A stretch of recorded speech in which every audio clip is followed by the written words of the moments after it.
Don't you know that from coast to coast, where there's dope, there's hope, where there's dope, there's hope. Sheesh. Wait, is it lit? Don't. Hey. Oh shit. Mm-hmm. Can you believe it? Episode 20? Is that correct? I think so. Damn. I wish we had a fact checker because I can't really believe it. I mean, I believe it, but I can't believe it. I could definitely fact check it.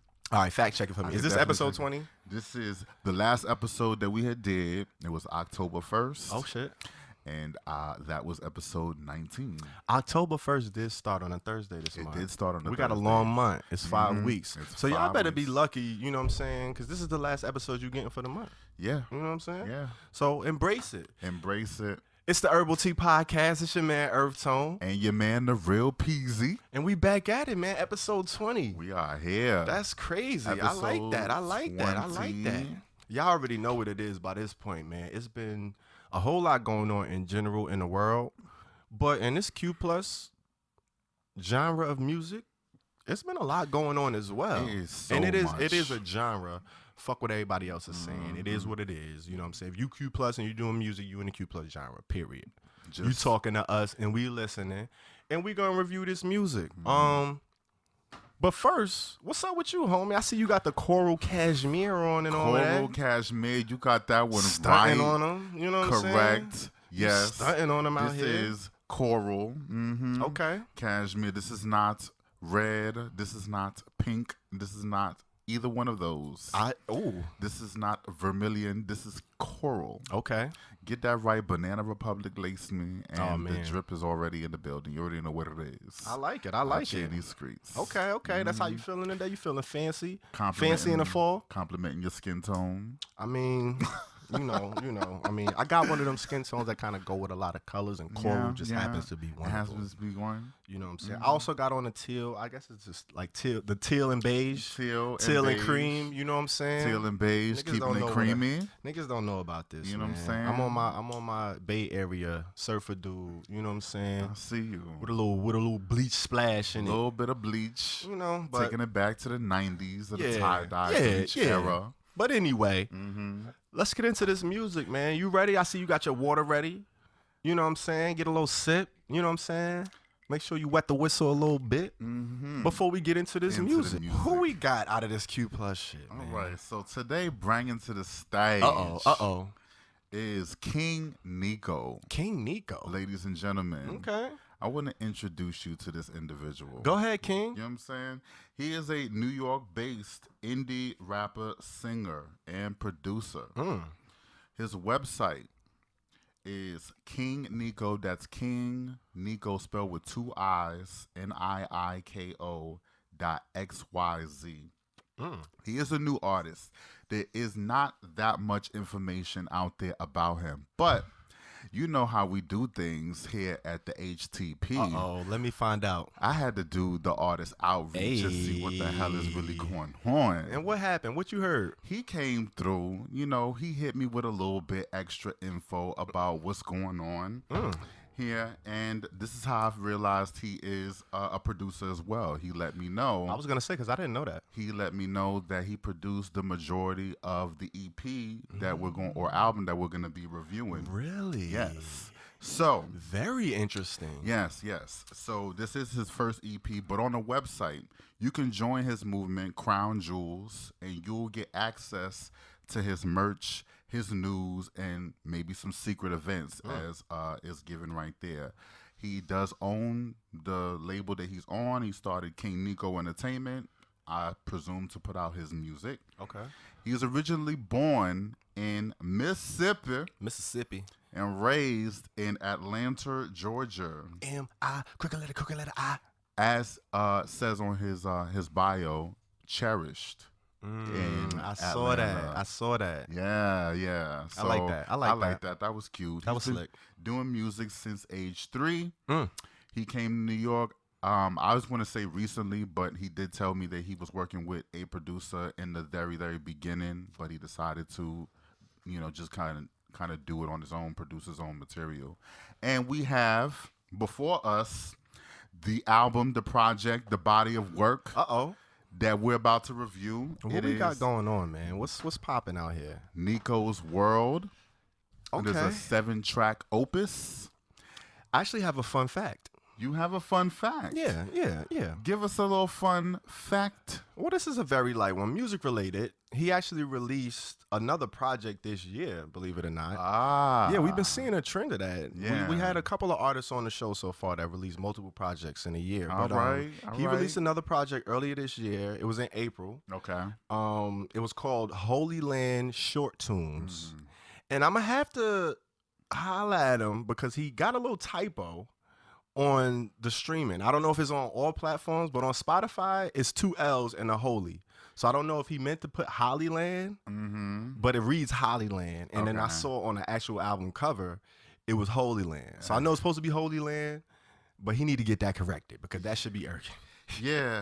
Because that would drive me crazy. And I don't know if he saw it or not. But it's a whole project, but all of the tracks, it's like 10 tracks. Right. And they all under 2 minutes. Okay. Like nothing hits 2 minutes. So I thought that was pretty interesting.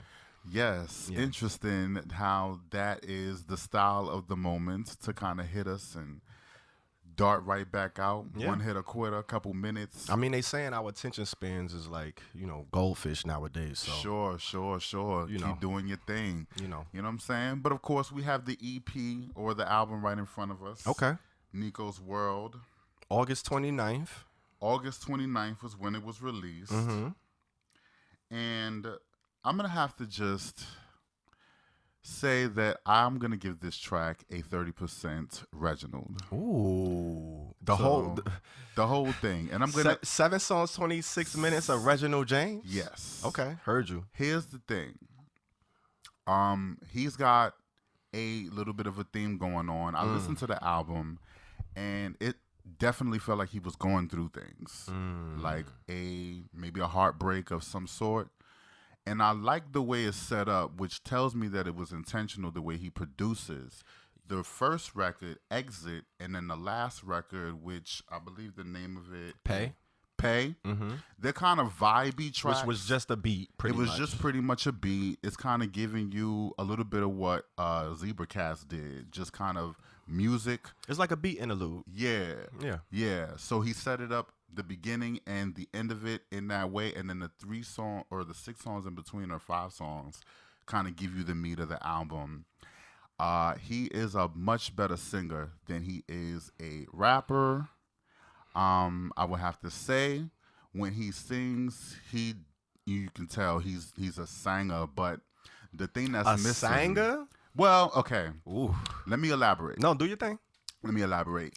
He has a lot of vocal potential there. Like when I'm hearing Used, I hear the emotion that he's trying to convey. I hear the hurt. So in that way, I would say he probably could blow if you give him the right song. Which brings me to my next point: is that the songwriting is kind of like a little not well formed. So you know what I'm saying? While he's got great amount of emotion, great ideas that he wants to put forth in this project, I would much rather say that, he should at least get a little bit more in the songwriting department, because he has the potential to produce something really, really great. Because the song Used was the first one I heard when I had it in mix or in shuffle. And I was like, that caught my ear. Okay. But it was not really like fully formulated, because it was like, it didn't really go anywhere. It didn't really go to the heights that I thought it could go to. So that was kind of my main gripe. But the rap songs, like, Get Up, and what's the other shit that he did? Damn. Smacked. All right. Wasn't doing it for you? It's not really like well composed. In Smacked, in the middle of the song, it seems like it skips to a whole different vibe. I don't know if that's intentional or that if was that's definitely intentional. If that's an error in editing. Nah. I mean, you talking about the glitches? Yeah. It's a couple. He does that in like 2 different songs, so that's why I think it's intentional. I don't. Yeah, and that's another thing. I would like to know if that's truly, because he has that going on in some of the records, and that could be production error. Yeah. But I also understand that that's kind of like an avant-garde thing that kids do. They kind of just let the dirtiness or the rawness of the record kind of speak to what they're trying to convey. Yeah. It could be either way. Absolutely. However you consume it. But for me, it's not, if it's done tastefully or if it's done in an artful way, that's when I would get it a little bit more. I didn't really get the art out of that record, Smack. So that's why I didn't really, it kind of threw me off. Got you. And Get Up is not, you're not really a rapper like that. But, I mean, so I didn't really get into that record so much. All right. It's kind of the most lively one of the records, though. Probably the most crunk, most upbeat. You know what I'm saying? Get up! Get up! You know what I'm saying? It's kind of wakes me up. So you ain't sound too enthused about it. Cause I mean, I don't know, man. I mean, we heard you 30% mid. I mean, hey, listen, it is what it is. But you know, I'm gonna pass the baton on to you, and you give me what you think it is of what this. it is. Heard you. Mm-hmm. I actually thought it was a mid as well. I gave it a 48% mid though. You gave it a mid. 48% mid. Yeah. Ah. I actually really enjoyed the intro track, Exit. I thought Exit was dope. The way it came in, it's interesting that you say he produces because I thought the production on the whole project was the highlight. I really enjoyed a lot of the production on this album. I think that was the best part of it. Yeah, he could produce, he could make beats. He did his thing. It has its own character. It has its own style. It's familiar, but it's like distinguishable. And that intro was dope. I like the way he kind of warped his voice, which is kind of slurry, because you could kind of get that. It's a thin line between the whole mumble rap and the clarity thing. Yeah. So when you blur it right and you kind of play with it, it could come off vibey or it could come off sloppy. It reminds me of what Kendrick did on some things that he did on, he like, definitely has that tone. I know what you're talking about. Or in To Pimp a Butterfly. He did some tracks where he's kind of like slurring vibey, kind of giving emotion. And it's intentional. So I could hear what he was doing on this, and like the certain phrases and the parts that really stand out and become clear are poignant, and it's like you can hear it and it's like, okay, I really like this. I enjoyed it, and for this to be an intro track and it's called Exit, I fuck with that even more too. So it was like, I like little details and shit like that. You know what I'm saying? Like you said, that avant-garde, that little abstract shit. The abstract that just shit. like, if you don't pay attention, it could go over your head. But when you pay attention, it's like, okay, I like that. And I'm also curious why he put a period at the end of it. Because it's like Exit period. It's a couple of the titles that they were either in all caps or it was written as a sentence and it ended with a period. So I thought that was interesting as well. Yeah. But my favorite track is probably Get Up. Really? I really enjoyed that fucking record. track. I feel like he's in his element in that track. I feel like, I agree with you. He's not a great rapper. And I enjoy his singing more than his rapping, but he has a very dynamic voice. He could do a lot with his voice, and it sounds interesting. He might not be that great of a singer, but it sounds interesting when he sings. Yeah, he might not be that great of a rapper, but it sounds interesting when he raps. And it's not always great, but like I thought this Get Up, and especially the way he using his voice on the hook, I'm like, yeah, he kind of in his element on this. If my only thing, it was kind of short. I thought the feature, who was it, D. Carlo? Yeah, D. Carlo. He kind of, I mean, they kind of complimented each other. I thought they were the same person. Like, I thought D. Carlo was King Niiko on his calm flow. Yeah. You know what I'm saying? Like, they sounded like the same person. So I thought that was a nice little compliment. But I enjoyed it. Every time I hear it, I really do want to, it made me want to get up. Like, it's some workout shit. Get up! I fuck with it. It's short and sweet. It gets to the point. That was like one of my favorite moments on the project, other than Exit, which I enjoyed as well. The ballads, I wasn't too crazy about. I kind of felt like you on, what was it, Used? The writing is kind of cool. It's going there. The substance is there, but he ain't really take it there the way he could have. Right. The singing, the vocal performance is cool. It's distinguished. It's not super great technically, but it has a nice character to it. He has a nice tone to his voice, and you could tell kind of he plays with the singing. He has a decent singing voice, which I enjoyed. And I thought the production on this, it stayed at the bridge. Like, it never went to like a chorus and you know what I'm saying? Like, you never got the climax. It kind of just stayed at the verse and then went to a bridge. But I think that might be kind of a bit of his style. Like I said, he released the album with all of the songs that was under 2 minutes. Yeah. A lot of these songs are on the shorter end. And then he kind of breaks it down to like turned up joint, ballad, turned up joint ballad. He kind of goes like back and forth, which was dope as well. And it's only 7 joints.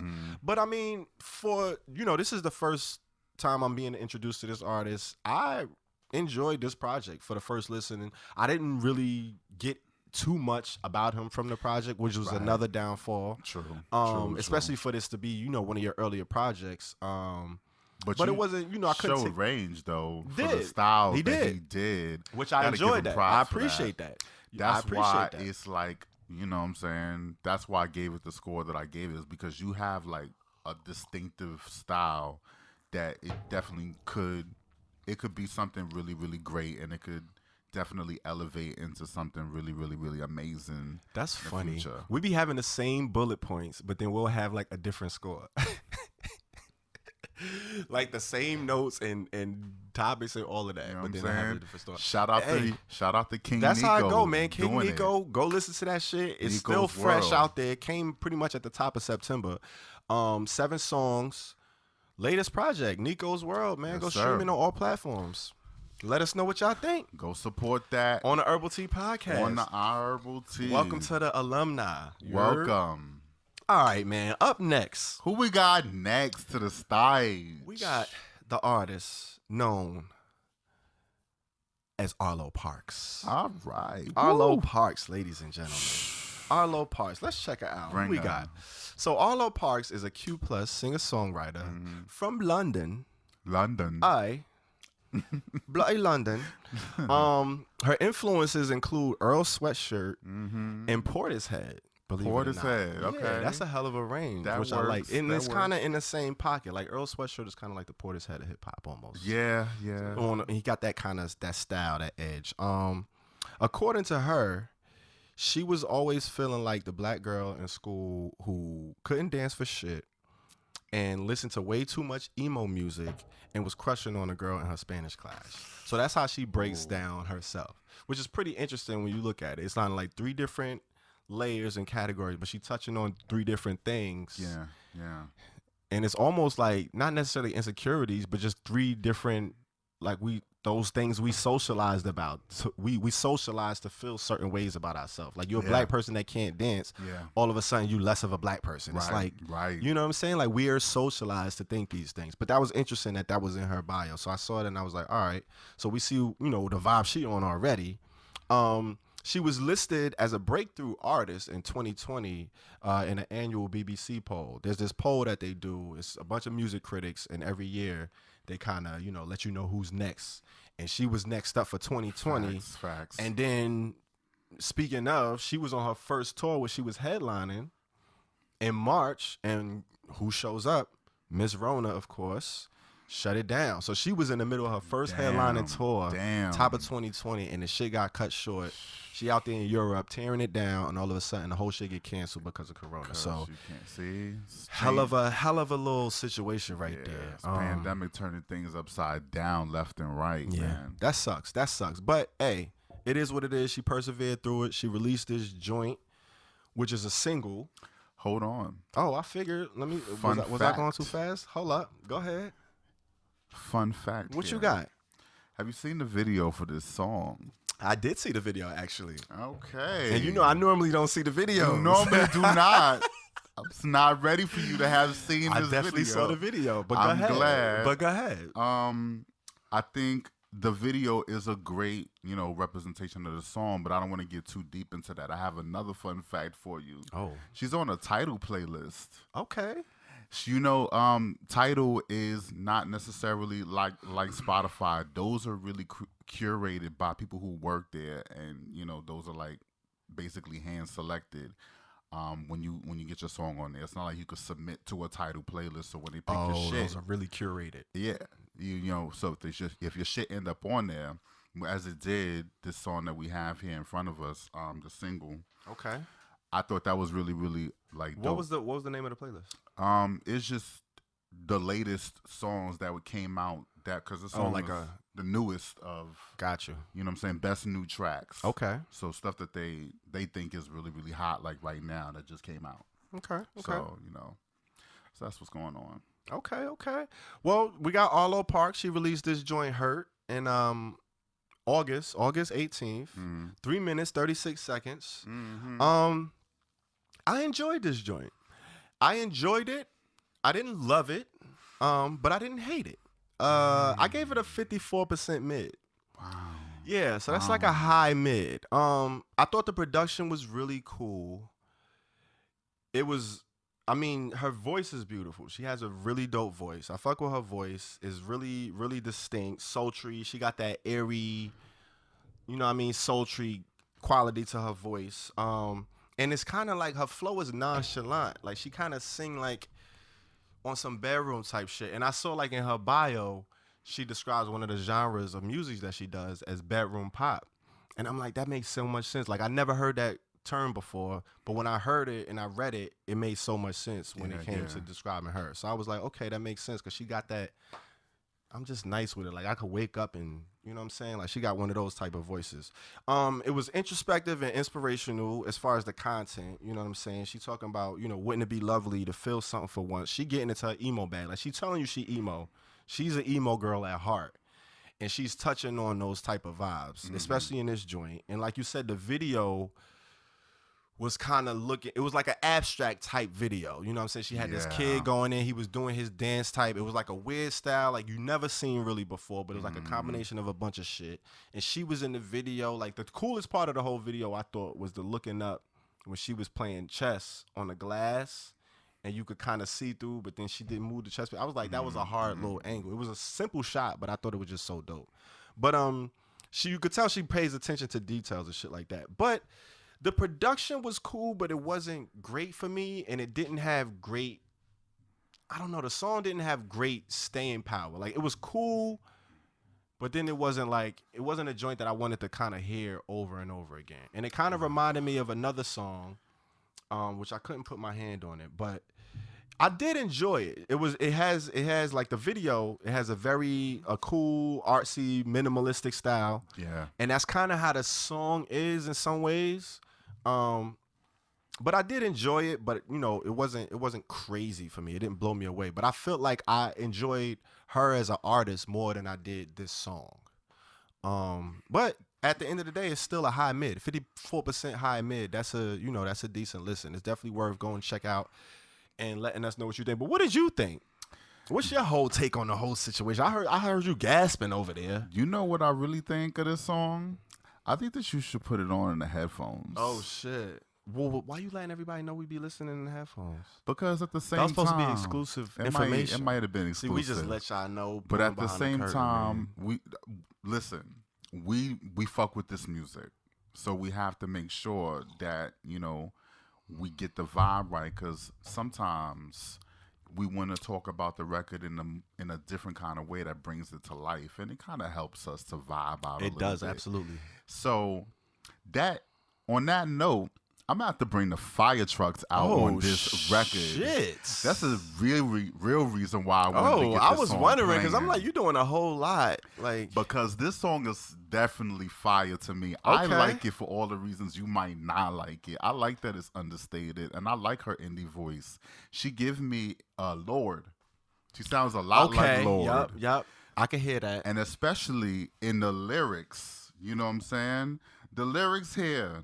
Wouldn't it be lovely to feel worth something? And that was one of the things I got from it. Started dreaming of a house in red carnations by the windows. I'm not singing it, but that is the lyrics because I went and looked them up because I wanted to understand a little bit more where she was coming from. I could relate to the hurt. I could relate to that type of hurt. So it kind of really spoke to me on a whole different entire level, and I just liked the way she approached it, and the video itself brought that to life because you do a lot of things to kind of deal with pain. So the dancing represents that to me. Yeah, it is a dance with just basically survival. You know what I'm saying? Because sometimes the hurt could be so bad, it could be so deep that it might drive you to do something, you know, real harmful to yourself or, you know, whatever the case may be. So you do this dance kind of like with reality, like, you know, is this real? Because it can disorient you. And that's the other part of the video itself. It kind of disorients you the way she spins around and you got these split images. that's kind of how I felt the video, and I thought it added what she was saying in the hook. Won't hurt so much forever. It kind of drive that. It won't drive that, but you understand, like, you don't really get that when you're going through some painful shit like that. But it's nice to hear because you might get little glimpses of those messages when you're going through some pain that, okay, it's gonna get better, but you still deep in it. So it means something, but it doesn't mean as much as you would like it to mean because it's not bringing you out of that pain right now.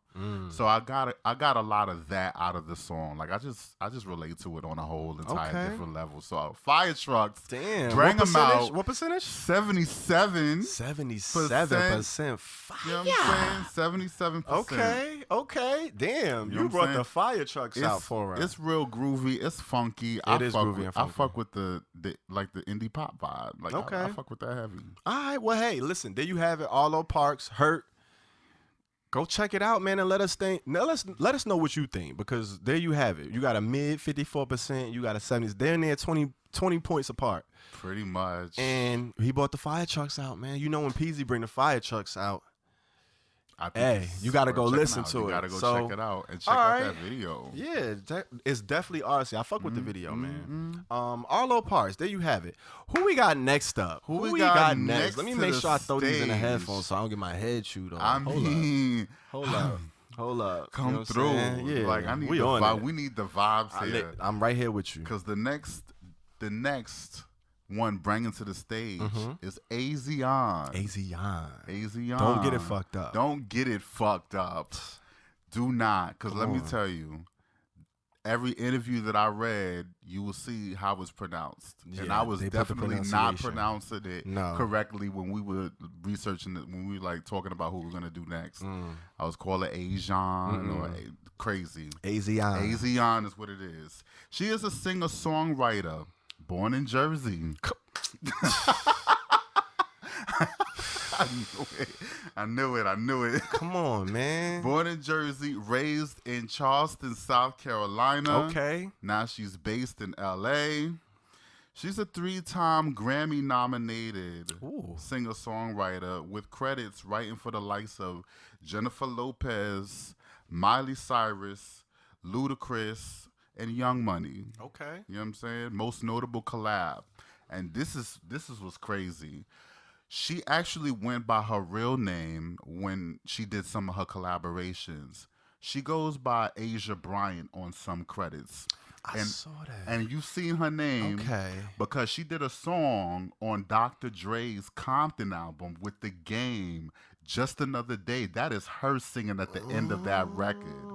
And I fuck with Compton. You know, I've yet to hear that album. Oh my God. I have not, to this day, I have not heard really that album. That much. It's good, but it's not that. But I still need to hear it. You should hear it. That's an important album. You should hear it. Yeah. You should definitely hear it for the Game record because she's on it as Asia Bryant. Oh man. Now I really gotta hear it. Okay. So that's, as you can tell, as you know, Dr. Dre, legend Dr. Dre. So she's worked with some pretty notable people. I have to give her that. She's released 2 EPs, Love Train and Love Train 2, 2017 and 2019. And she plays 9 instruments, y'all. 9 fucking instruments. Let's go through them. Piano, guitar, bass guitar, clarinet, bass clarinet, flutes, trumpet, and sax. What? So, How? She plays them all. And like how? I just. When did she start? I mean, 2 months? Probably in the womb, something. Shit. I don't know. And she's also bilingual. She speaks English and French. Bisexual and bilingual? Yeah. All of that. Oh, wait, no. Is she bisexual or is she lesbian? She is. I think she might be a lesbian. She might be a lesbian, if not openly, like fluid.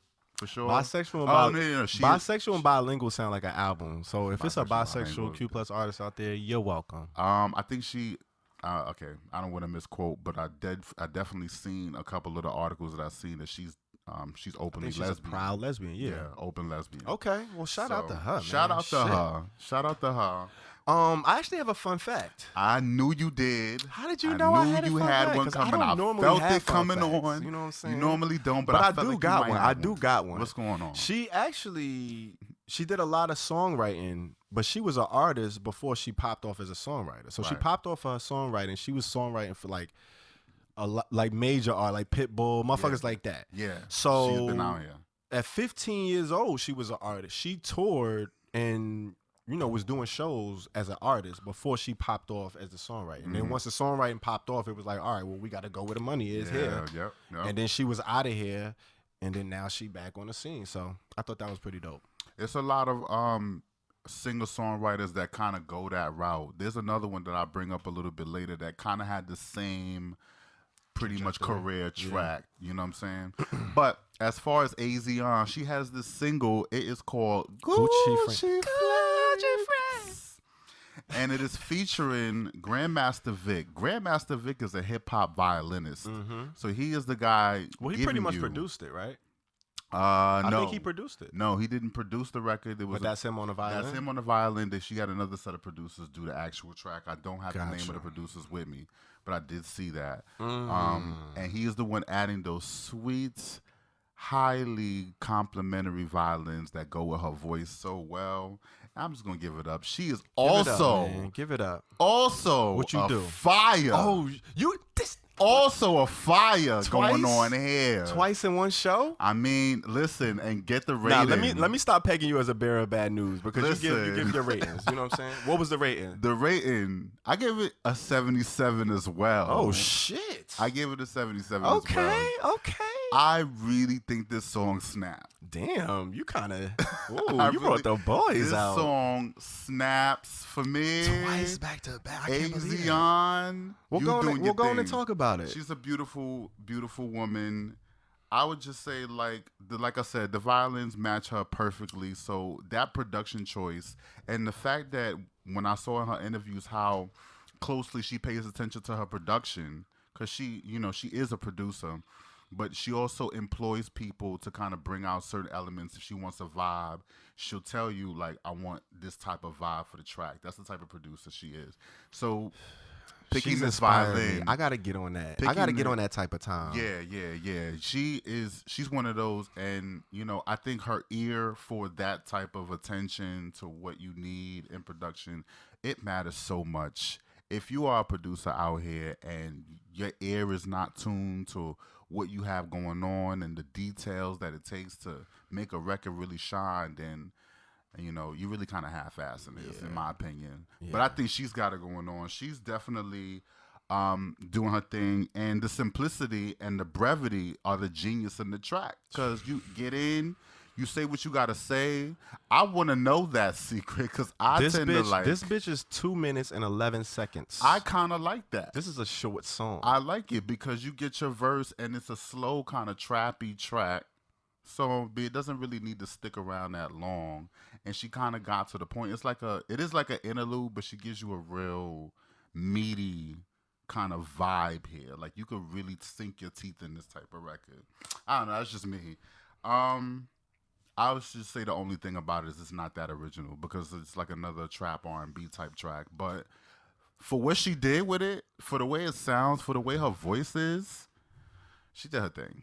Okay, well, there we have it. Brought the fire trucks out again. They were still here. They were still here. They just circled the block. They had to circle the block and something else came right the fuck back with another 77%. Hey, well, they might as well sit their ass still because I gave it a fire as well.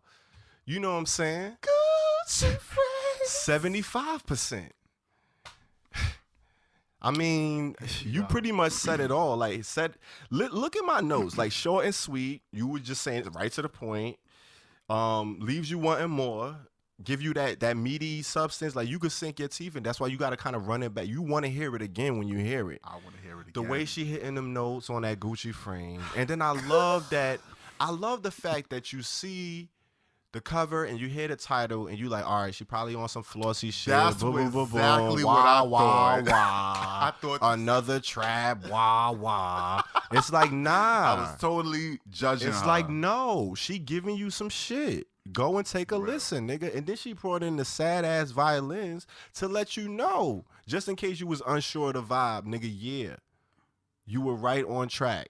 Listen to the violins. I'm sorry for you. It's pretty much a revenge song. It's she very pretty much elegant. saying like, listen, I've been going up since you left me. Period. And I can't see your type no more through these frames. These frames I'm wearing, they don't even allow me to detect you no more. You not in that. The amount of drip that's going on. You missed the wave, you boo. Drowning. I can't even help you. I can't even see you. At all. Told the whole story in 2 minutes and 11 seconds. And that's it. What else you want me to say? Fire. 77%, 75%. Go listen to it and let us know what you think. Go find her. Prove us wrong. Asiahn. Debate us. You know what I'm saying? That would be dope. Because the joints we kind of hit it on the head on, we got the same. Debate us. Let us know what y'all think. Where's the lie? Yeah. Where's the lie? If I'm lying, I'm dying. Remember that shit? If I'm lying, I'm flying. As you can see, I'm still right here on the ground. Come on, man. All right. All right, who we got next, man? We done wrapped it up with the Q+. We done wrapped it up with the Q+. They showed out. We might as well go ahead to the ally of the day. Come on. Trying to hit that Gucci frame note. Not smoking his L, we not. But yeah, our ally of the day is none other than, all right, let me make sure I get this pronunciation right. Okay. Is it Sia? It is Sia. I always mess her name right. I get her name messed up. It is Sia. And I get chewed out because her other name, the way I pronounce it, sounds like another artist. Yeah. But we're not going to go there. Sia, capital S, capital I, capital A. Right, we all know the look. We all know the sound. We all know her. But did you know that she is an ally, of course, of the Q+ community? She's an Australian singer-songwriter. She started out as a singer in an acid jazz band, believe it or not. Mm-hmm. So that's how she got her start, her come up. You know what I'm saying? She dropped the album in Australia, her debut in 1997. So she ain't new to this. She true to this. Not at all. You know what I'm saying? She been doing it for a minute. Don't get it twisted. Just because you just seen her. Just because you. She been out here. All right. She moved to London. She released her second album in around 2000. And then she took it to the States. With her last two albums, she moved to New York City in 2005. So she been, she was a journeyman. Yeah. She been out here moving around, finding her legs. And then that's when she really kind of popped off with her latest two albums, which I think is her fourth and fifth albums. Right. She's best known for her look with the half blonde, half black, face covering wig. You can't really see her face. When I first saw her, I was like, damn, like, who is this shit? She had on a big ass bow with that face covering wig. You couldn't see her, but her voice was like angelic. It was crazy. She was actually uncomfortable with her newfound fame. So that was one of the reasons for the wig. And then she actually retracted a lot and kind of took a hiatus from the music, the scene, and all of that. So that's why you probably seen her. She was bubbling for a minute. And then all of a sudden it was like, where's Sia? So she actually see her, and then you didn't see her, and then you ain't see her.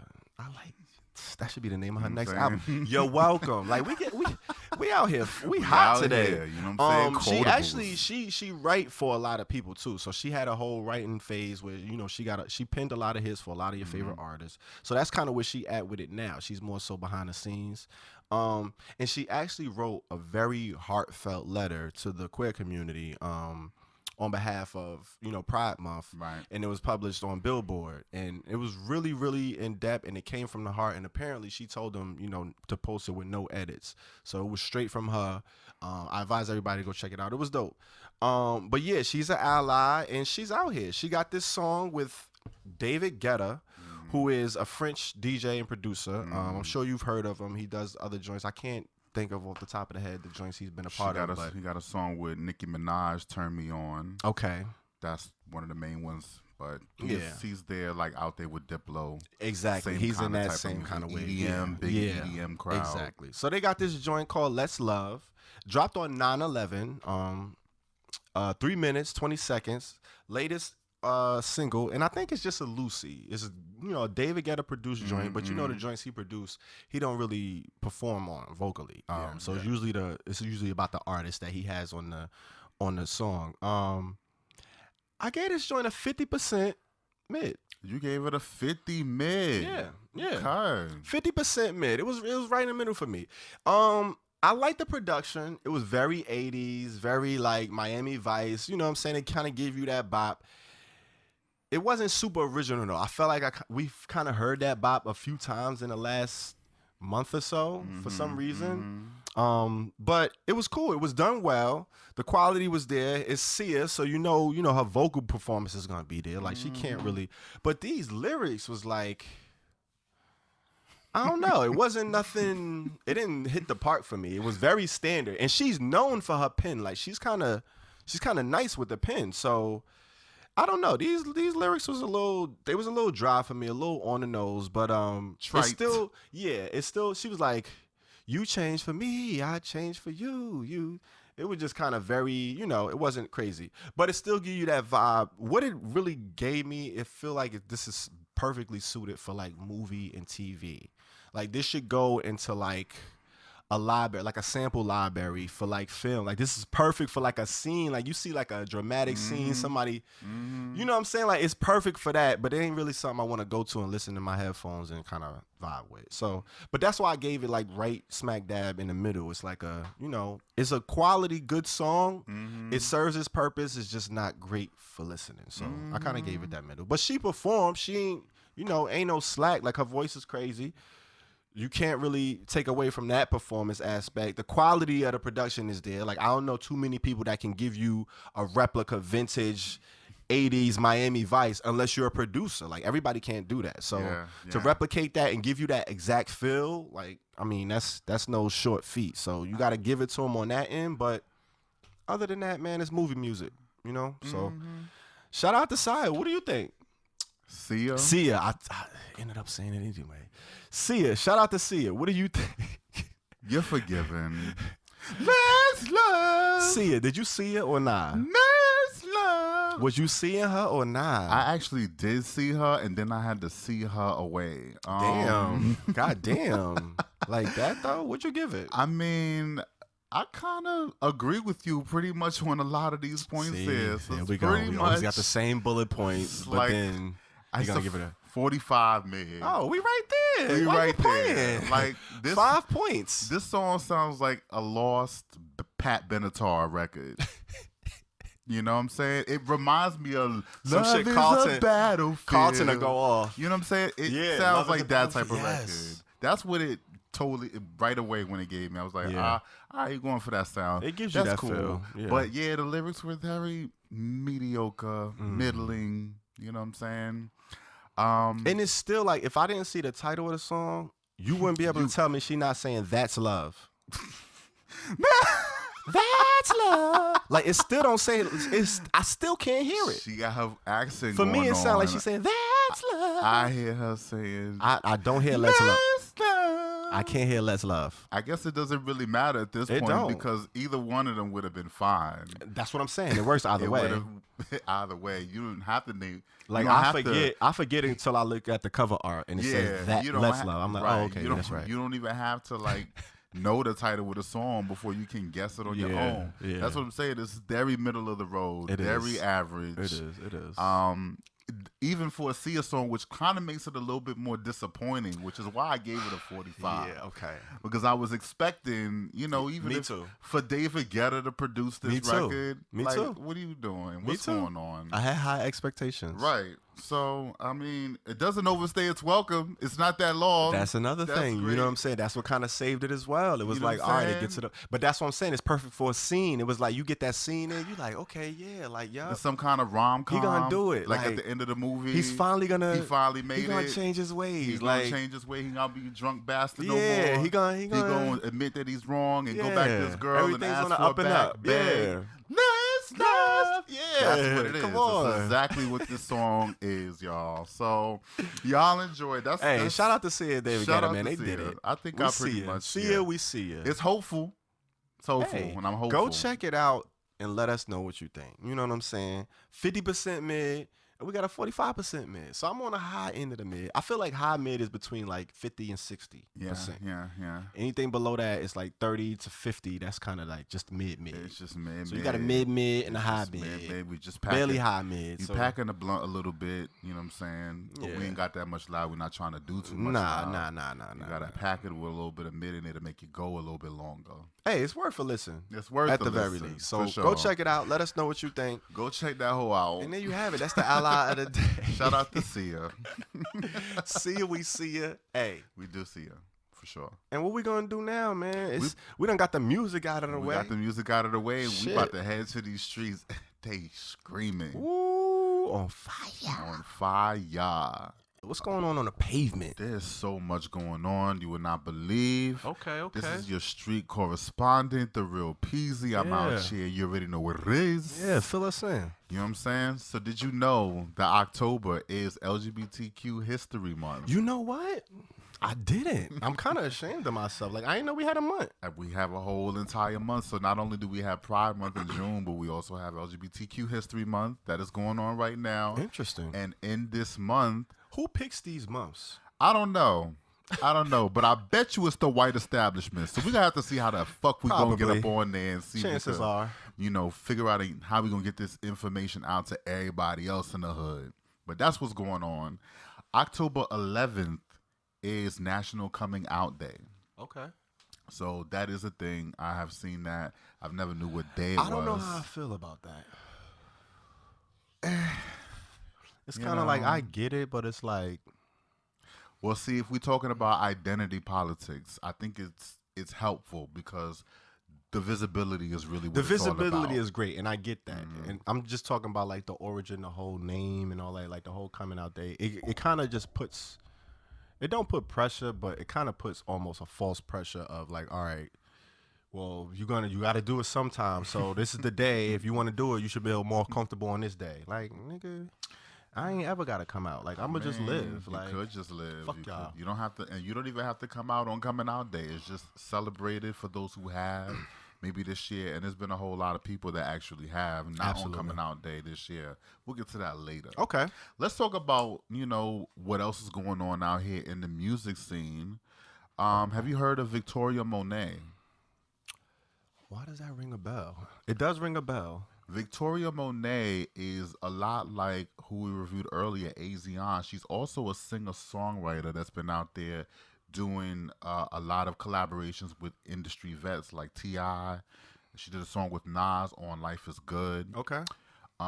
So she's a singer-songwriter that's put out a couple of projects. She has a new song out with Kalani. It's called Go ahead. Touch Me Remix. And that's available right now. So that is the latest. Victoria Monet? Victoria Monet. Okay. And Touch Me Remix out there right now. Her album Jaguar is also available. Another hit that I want to talk about, or potential, BB Rexha. You heard of BB Rexha? No. BB Rexha is basically a pop artist, dance pop artist, and she has a song with Doja Cat, your girl. My girl. Holla at Doja. Doja. It's called Baby I'm Jealous. Oh, damn. It's kind of a bop. You should check that shit out whenever you get the chance. I kind of fuck with it. Okay. And back to the Monets. In addition to Victoria Monet, we also have Janelle Monáe. My Monets. A lot of artsy, you know what I'm saying? We are art. That's what it is. But Janelle Monáe put out an emotion picture for the song Turntables, which we reviewed on episode 18. You know what I'm saying? I checked that video out. I had to get my little thing for a second because I was about to choke. I was about to say, you had like a little pause there. I thought you were about to go in depth. Hold on. No. Just the fact that the video's kind of dope. I fuck with it. I kind of fuck with the song a little bit more. I was going to say, because you was hating on the song kind of like. Low-key.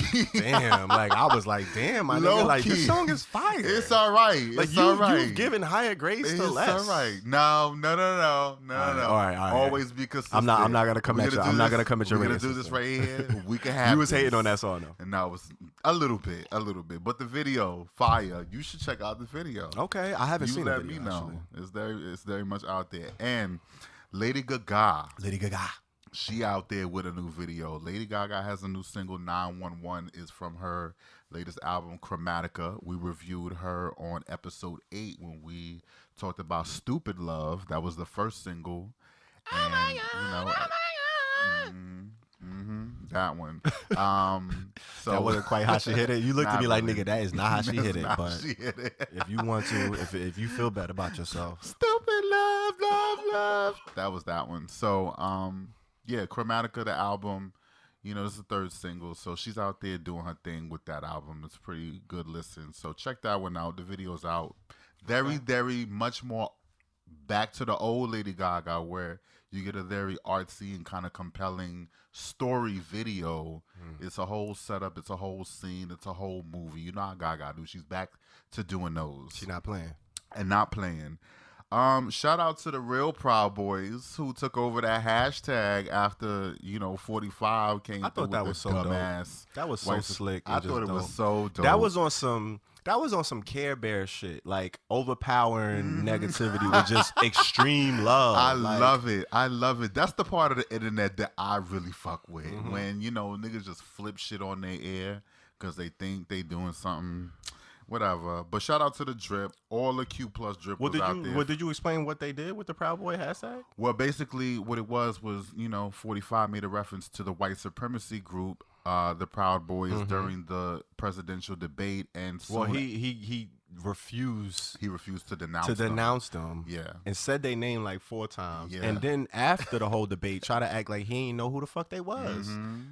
Yo, all right, go ahead. Anyway, and then it trended, but it trended because a whole bunch of LGBTQ followers and people on Twitter flooded the Instagram with all sorts of content, from marriage pictures, just coming out pictures, and rainbows flooded all throughout that hashtag. Took the word proud back. Took it right back. Proud boys and girls. Shout out to everybody that did that. Word, that was hard. Shout out to Governor Gavin Newsom from the state of California. Oh, shit. He has nominated Justice Martin Jenkins to the state Supreme Court.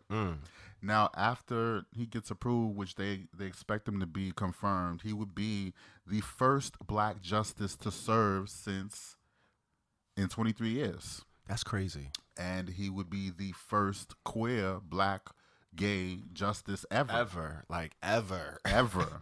You know what I'm saying? Man, history is being made. It's being made every goddamn minute out here in these streets. You know what I'm saying? That's dope. I love to hear that, man. Progress. I got to tip my hat to that. Slow progress better than no progress. Better than no progress. Hey. We out here.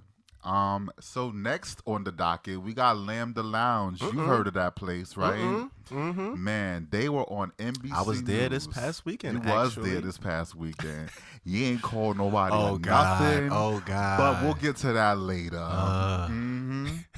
But Lambda Lounge was on NBC News. They were kind of headlining an article where it was talking about kind of the decline of LGBTQ bars owned by people of color, black people. Yep. Overall decline in that in the past 20 years. In New York City alone, we have a whopping 2 bars that are black owned. Oh, whopping. Right now, and one of them is obviously Lambda Lounge. The other one is in Alibi. They are within feet of each other. Within feet, like a couple blocks.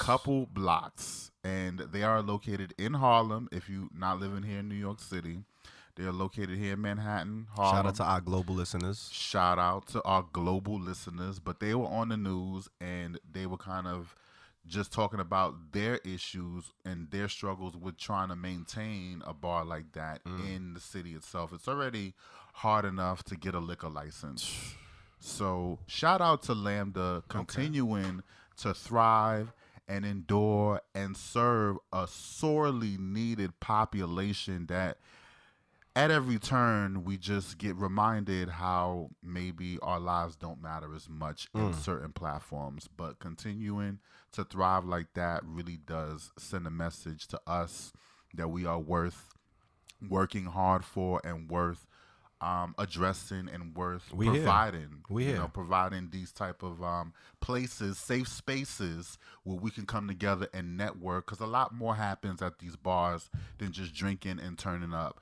People actually find love. They're networking and doing their next business moves out here. And real shit is happening in, our little circuit. So having spaces like that really, really does matter. So shout out to Chuck and Rick for continuing to make that shit happen. Man. We need those watering holes. We definitely need them.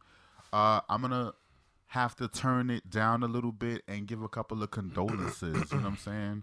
We still out here, unfortunately, in a pandemic, and we got Black Lives Matter popping, and Black trans lives matter are still mattering even less. We have the 32nd known case of a black trans woman who was murdered this year, and her name is Deshunna Smith. We give condolences to her family, her friends, and anybody close to her as she passed away. And we send her up to the angels. Shout out to another luminary in the black trans community, Monica Roberts. She's a trailblazer. She provided a platform at a time where there was no such platform for trans people, much less black trans people. She started the Trans Griot. Monica Roberts is a activist and journalist that passed away not too long ago, about a week ago. So we want to send condolences out to her and everybody close to her, all of her admirers. We see her, and we definitely celebrate the work around here. Absolutely. Of luminaries like that, for sure. Let's turn it around to some spotlight, though. Okay. Content spotlight. It's a whole lot of shit going on. Spotlight. Yeah, something like that. Something like that. Let's shout out the LGBTQ plus content spotlight. There is a lot of good programming going out here on these platforms. It really is. That are now highlighting bits and pieces of LGBTQ plus culture, Q plus culture for short. Let's go back to that. Let's shout out Nunu. The newest episode of the Circle NYC, episode 8, is available now. Shout out to them. You already know the shenanigans. What is it? What's the name of this episode? I don't know, but I they was in the Rose. What was it? The Rose Mansion. The Rose Mansion.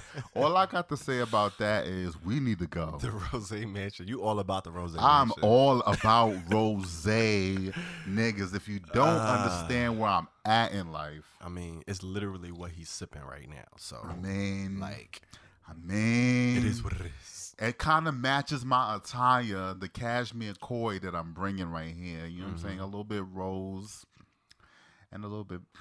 You out here. You out here. They not ready. Let's do it. All right. Let's talk about Ratchet for a second. You put me on the Ratchet. I did. Real quick.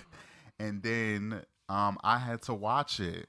And then it's all 8 episodes in the season right now. And it is very, very LGBT friendly. It is. A very LGBTQ plus storyline going on in there. It is. The main character at that. The main character, Sarah Paulson, who plays Mildred Ratchet. And just the fact that it's called Ratchet. Yeah. No, for real. I thought it was kind of because I didn't know where it was going. I did not know where it was going either. Oh, man. But as it so happened, one of the other characters in there is of LGBT origin as well. I think Charlie Carver, but he's in another flick that I'm gonna get to after Ratchet. But let's talk about just the fact that the 8 episodes highly disturbed me. Oof. Why they had to shoot Finn like that in cold blood? I don't understand. And as far as the whole romance is concerned, and I think the most exciting parts for me were just the parts with her brother. Her brother was fine. You know what I'm saying? Oh shit. What's her brother's name? I'm terrible at the character names. I can't remember. I want to say I don't want to make up a name, but it'll come to me. Damn, it was. I can't remember his name. He was crazy though. Yeah, that nigga's crazy. Yeah, but the actor that plays him, amazing, and and of course in the show. He kind of fine. So he's good at playing crazy. He's really, really good at it. It's a very, very interesting show. A lot of things. It's based on a book, One Who Flew Over the Cuckoo's Nest. They took one of the characters out of that book and kind of made a whole story. That. It's funny because I just saw, I think on Netflix, that popped up. One Who Flew Over the Cuckoo's Nest. That's how kind of. And I've heard of that book. I never saw it. I've heard or read it. Yeah. I've heard of it, and I've never read the book either, but just the whole fact that there's a show out there right now that kind of places 2 women lovers at the front of the storyline, and the lens that she goes through to save her brother, and that's wrapped into the story. I think that's dope. Let's talk about the Boyz in the Band. Have you gotten a chance to look at that? I did, and that play/movie is pretty fucking incredible. It's different. It hit me by surprise. I had heard about it before, but I never really knew too much about it. I never saw the play. And then, the fact that they revived it in 2020, shit don't really exist until they do a documentary or they do a movie about it. Yeah. So now that they doing a movie, it's gaining so much popularity. And then we talking about Ratchet, and the same producer, Ryan Murphy, is tied into this. And you see like 8 different characters from the Ratchet series in this movie. I know, I get it. I see 8 for everything.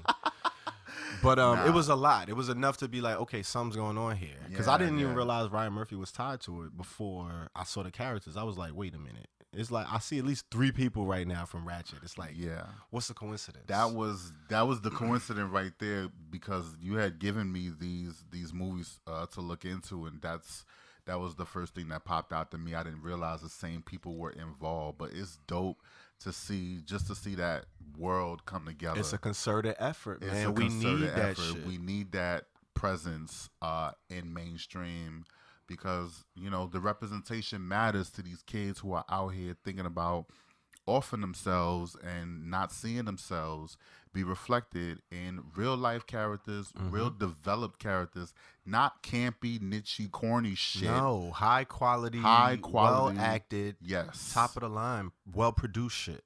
All of the characters in Boyz in the Band were queer.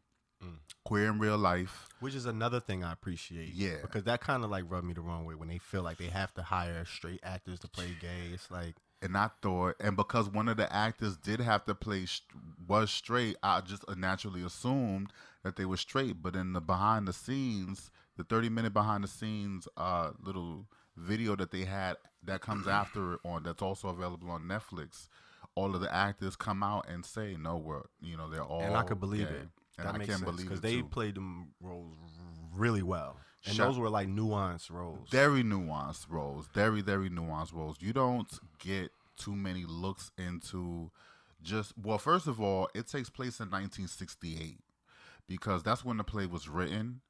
It was written just a year before Stonewall actually happened, so it gives you a glimpse as to what those people were facing in the late 60s with the whole lavender scare, and it being illegal to dress as a woman and illegal to do anything homosexual out in the streets publicly, and just giving you a glimpse into that world and how they had to go about, meeting with their friends, and, and the whole, I don't want to give too much of it away, but I'm going to just say that the whole fact that the movie was based on a play, it gives you a different type of experience, because you get to hone in on the characters. There's not so much emphasis on setting or, what's going on around them. Those characters really, really shined, and they each kind of told you a piece of their story throughout the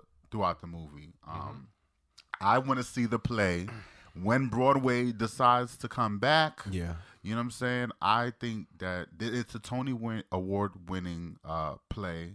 It did come back. A revival of it came back in 2018, and it won a Tony. And the director, the playwright, Mark Crowley, he actually recently passed away shortly before this movie actually came out. So he actually got to see his play that he wrote in 1968 come back 50 years later, during, no less the fifth, was it not the 50th anniversary, but just 50 years later, come out on Broadway and win a Tony.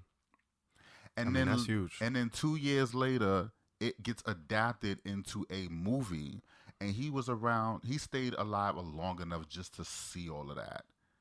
And I don't know, that had to be like the most fullest circle moment that you could actually have in your life, to see you come from the days where it was illegal to just be yourself. Illegal.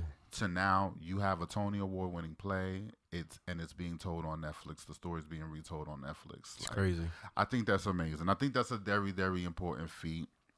And You guys got to go check that shit out. The content out here is really popping. The last thing I got, the death and the life of Marsha P. Pay It No Mind Johnson.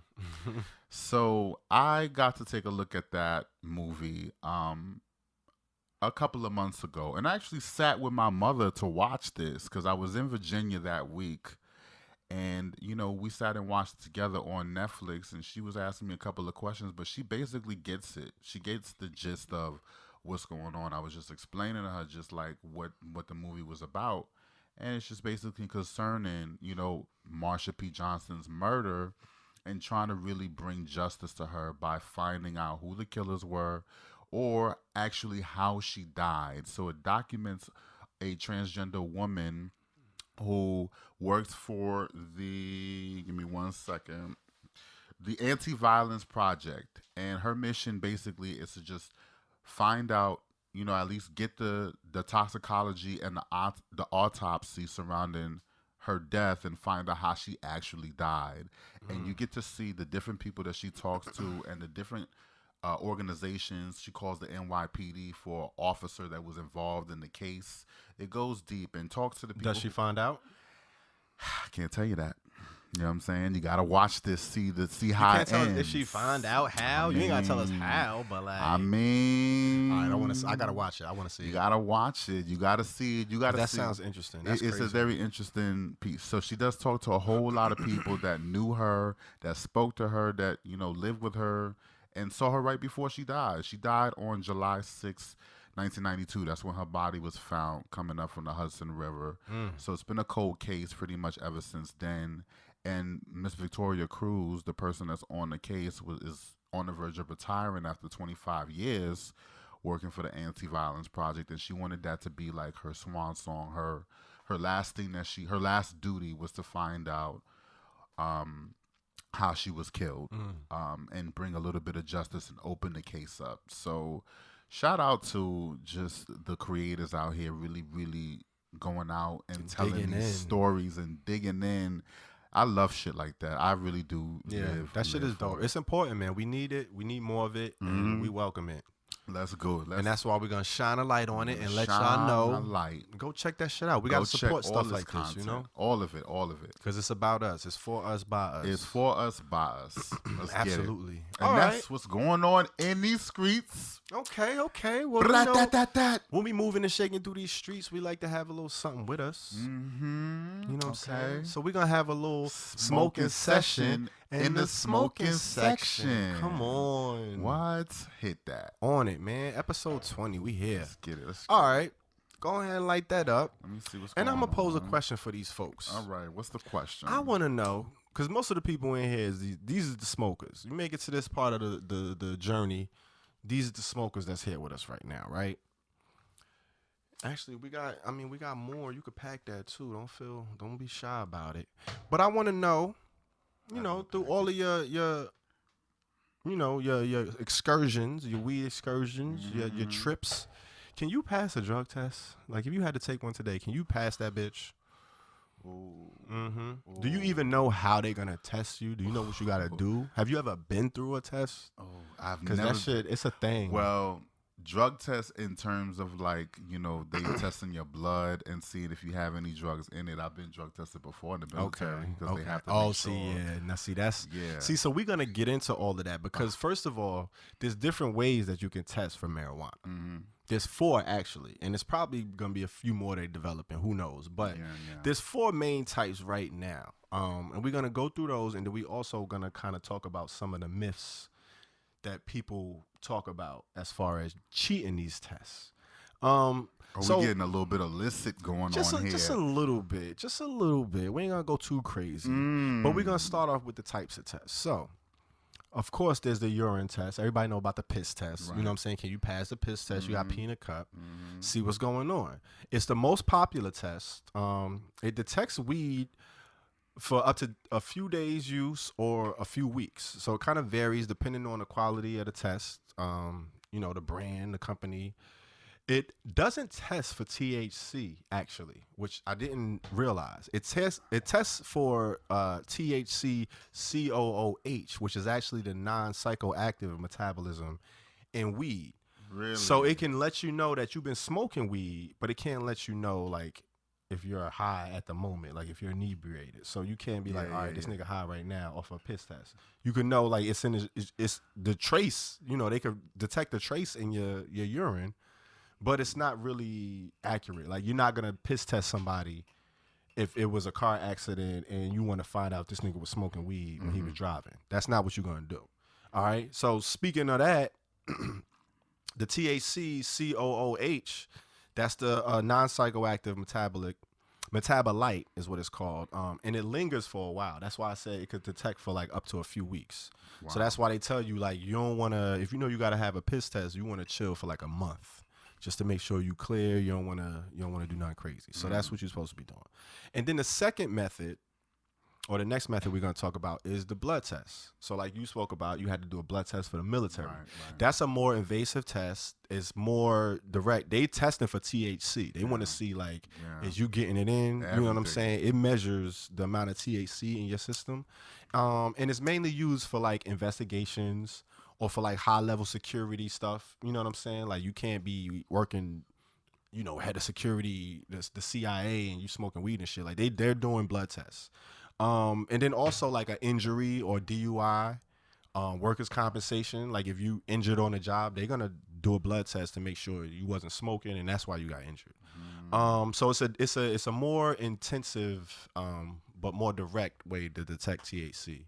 And then there's the hair test. So you could test actual hair follicles. You look mad surprised. You ain't even know. See, there's a hair test. So you could test your actual hair. They take one of your hair follicles, and it doesn't measure current use. So if you just smoked like a couple days ago and you're not a smoker and you smoked like 3 days ago and they do a hair test, you're going to be cool because it don't even show up in your hair for 7 to 10 days after your initial use. Oh. So if you smoked on Monday, that shit ain't going to get up in your hair follicles until like that Sunday, the next Monday. So you would be cool. But it lasts for a while. So that's a longer lasting. And it's the non-psychoactive residue. It ends up in your hair. It can be tested. And you can't wash that shit out with shampoo. So don't think you could just wash your hair and you're going to be like, all right, yeah, boom. They're going to do my hair follicles. Let me just wash my hair. Like, nah, that shit is still in there. Probably going to be full of it if they tested me right now. You got the locks? They're going to take one of your locks and be like, look, this nigga, nah.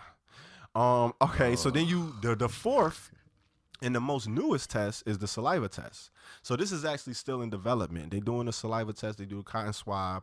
It's not really that proven. It's not really that tried and true. So not too many companies are relying on it. So you're probably not going to get a cotton swab saliva weed test anytime soon. But it is in development. It's kind of popping in Australia, actually. But the States, we haven't really picked it up yet. But it's designed to test more recent use. So within a few hours or to a little bit over a day. So if you just smoke and you coming in there doing a test, they're going to be able to detect like, all right, this nigga's, he on it now. Other than just being able to smell you, obviously. So the saliva test is the most, it tests for the most, the current use. So there you have it. Those are the 4 different types of tests. You got your urine, you got your blood, you got your hair, and you got your saliva. So that's kind of extensive. The most common test is the urine test. Most people do the piss test because that's the easiest to do, it's the cheapest, and it's somewhat reliable. And it's gonna let you know, like, all right, this nigga been smoking for a while. He a smoker, or he kind of just don't smoke that much, and he was able to pass it, whatever.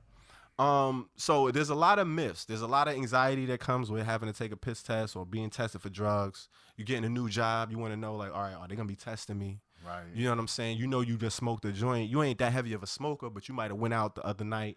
Right. And you hit the blunt. You was drunk. You got a little lit. Yeah. And you hit the blunt. So you want to know, damn, is that shit going to show up? I got a piss test next week. And there's some myths. There's a lot of tactics that we do, of course, as humans, as pot smokers. We try to figure this shit out and beat the system. Try to cheat the test. Try to beat the system. You know what I'm saying? So there's a lot of methods out there. We're going to dispel some of them, whether they work or not. Okay. So, of course, you got the one where you got to drink mad water. They like, yo, you drink mad water, you drink mad jugs of water. You just get water all day. All you drinking is water. That's all you drinking. You want like a gallon a day. Like, you on that type of time. You got to drink a lot of water. And apparently, this is supposed to, you're going to piss clear, you good, you pass your piss test. So, Apparently, it does help flush the system. It flushes a lot of the cannabinoids out. You know what I'm saying? You be good. You be cool. You be running clear. Shit like a faucet. You know what I'm saying? Yeah. But it also lowers the level of creatine in your system.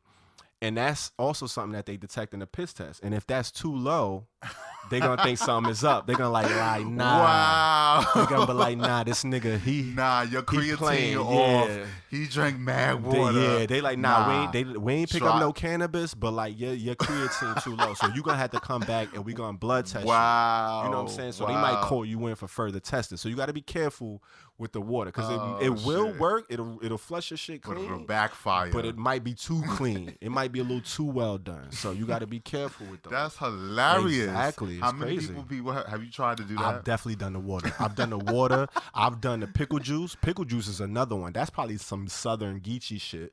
But like apparently if you drink pickle juice, that's supposed to like help, I don't know, the compounds and the acid or something supposed to work against the cannabinoids. I don't know. You be trying anything when you want to pass a test. But that was another thing. At least to get it back to the color that it need to be, so maybe it might throw them off. That's true. Yeah, I guess you try to mix it up. But cranberry juice is another one. You know what I'm saying? That's also, they say, for urinary tract infections or you want to get your bladder right, you drink a lot of cranberry juice. So that was supposed to be one of the ones. I tried all of that shit, but you know, it is what it is. So the guy that was skateboarding in that meme when he was doing you already know spray, he had a test coming up.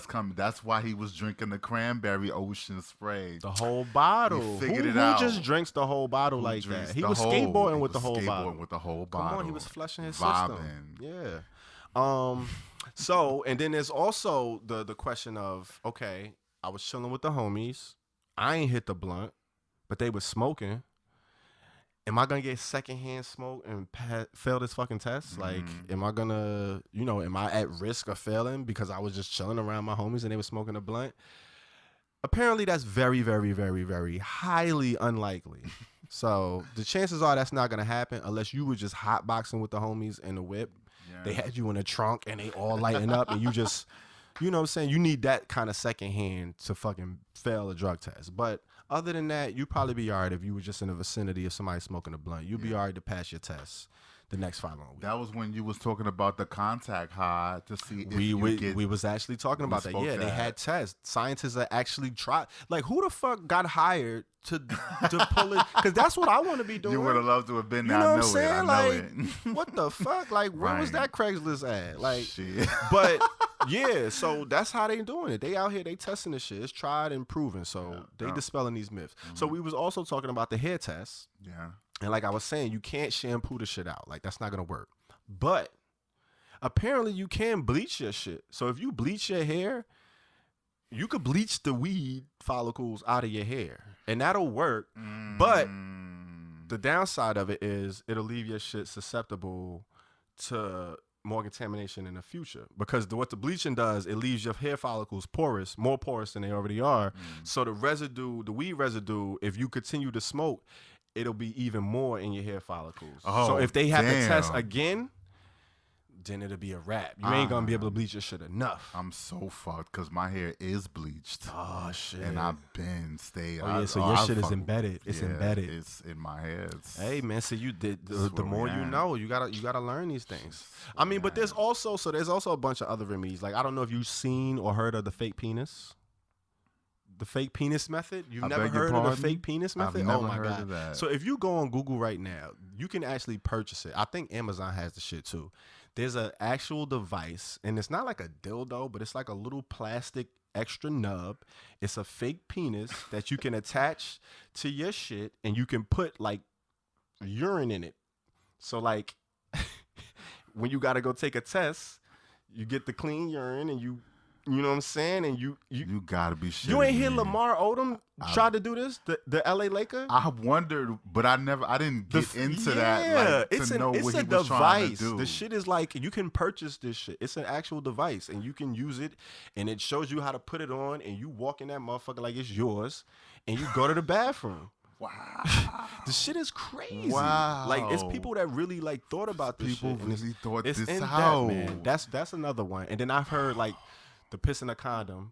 So you get somebody, you know, who don't smoke, they pee in a condom, fill it up, and then you got to tie it around your thigh to keep it room temperature. You know you got to keep it warm. Yeah, you got to keep it warm. You know what I'm saying? And then you walk up in there. Of course. And then you take it off and you pour it into the little cup. You know what I'm saying? And then you... One and done. Niggas got mad. They out here cheating the system, man. I mean, if you don't get caught, shit. But I heard of one dude doing it, and this dumb nigga got it from a pregnant chick. So they did the test and was like, nigga, you pregnant. Like how are you pregnant? You know what I'm saying? Like, yeah, you passed you ain't got no weed in your system, but nigga, you pregnant. Wow. Like, idiot. You might wanna source that out. You might wanna figure that out first. But yeah, if you don't get caught, man. You might wanna do a little better due diligence when you copy your urine. Do your Googles, man. Shit, do your research. Damn. But yeah, man, there you have it. There's the tried and true, the different methods, you know what I'm saying? So you got a heads up. You know what you in for. Mm-hmm. You know the possible ways you could get got. So you want to make sure, you know, you smoking in moderation and you ain't getting no jobs that's going to have you pigeonholed if you want to smoke like that. You know what I'm saying? So forget those government jobs. I mean... you could forget a lot of those. Listen, I said goodbye to those, but listen, even if I did get the fake penis and get the pregnant urine and shit like that, they mess around and test my hair follicles and I'm done. They get a lock out of me, done. It's a wrap. Let's see what's going on out That's here. all they need, man. Hey, well, thank God I don't have any occupations where they drug test, and hopefully my current employer isn't watching this. Listen, I'm blocking y'all. Y'all can't watch the Herbal Tea Podcast. But yeah, we out here, man. I ain't got no tests. I'm cool. I passed all the tests I gotta take. I don't got no tests neither. So I'm saying we out here. You know what I'm saying? Real peasy passing in the tests. And hopefully y'all ain't really got to take too many tests either. But if you do, you know, now you're well informed and you know what to expect. And you know, hopefully, how to cheat the system. Maybe.